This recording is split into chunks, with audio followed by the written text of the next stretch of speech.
Good morning, Madam. My name is Rabika2 and I appear on behalf of the defendant, Miss Betsy Brimington-Smith. Madam, we appear in an attempt to mitigate the sentence that has been passed due to committing criminal damage contrary to the Criminal Damage Act 1971, Section 1, Subsection 1. Can I assist the court with highlighting any of the facts of the case? No, thank you.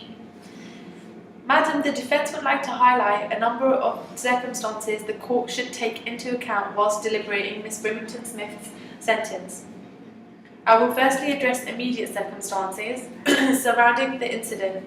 I secondly address personal mitigating circumstances relating to my client. Finally, I will put forward a suggested sentence. Madam, may I address immediate circumstances? From the first opportunity, my client has pleaded guilty with full admittance of the offence. She has cooperated with the police. She has, by her own recognition, stated the practice of hunting with dogs is a cruel and inhumane practice. And Madam, bearing in mind she is 22 years of age, and although her actions are illegal, we must admit her behaviour was for a good cause. She had an impulsiveness to protect animals. Strong convictions to the fact she has strong convictions to the fact that no one puts the voice of animals across, and so felt it was her duty to do so. She felt she was committing a moral good, regardless of how misguided this was. The bond she had entered was not forced open. This was a crime of opportunity. Seeing them left unattended, seeing them suffer for so long, as these dogs belonged to her family, she decided to seize the moment of opportunity with a combination of impulsive behaviour, and she acted. It must also be acknowledged that no person was harmed due to this incident. She thought she was saving and freeing a life. All lives in this case. Madam, may I address circumstances revolving personal mitigating factors? No, you may. Madam, I further submit what needs to be taken into account is this situation is that she is currently torn. Her morals are torn, her life is torn by her personal circumstances at home. Since the age of 16, her parents have been separated. Recently, divorce proceedings have commenced.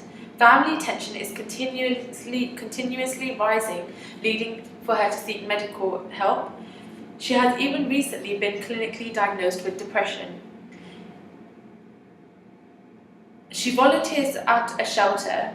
This only emphasises on her passion and release to cope with difficult social and familial situations. At the time of the incident, her judgment was simply clouded. She had initially entered her father's land in hopes that he would be there so she could address issues with him with regards to the relationship of him and her mother. When she could not find him, emotional frustration and what she sees as a moral obligation was a determining factor to what prompted her impulsive behaviour. Her school report suggested she had potential but highlighted unhappiness. This unhappiness and depression is what leads her to animal care, as she feels it's a situation she has control over, unlike her life. She has few friends and currently has no stable employment. She has a lot of spare time and frustration has built. She has not applied her mind in her studies, highlighted in her school reports. This has left her a sense of emptiness, and perhaps she is filling this socialised emptiness or void with helping animals. Madam, my client has potential. This is by the fact she is currently working on literacy poems for a publishing firm. A custodial sentence could jeopardise this critical turning point in my client's life, as she now has the opportunity and better prospects for success in the future. May I address sentencing? Yes, you may. Madam, what Madam might be minded to give a custodial sentence is not beneficial due to this potential job.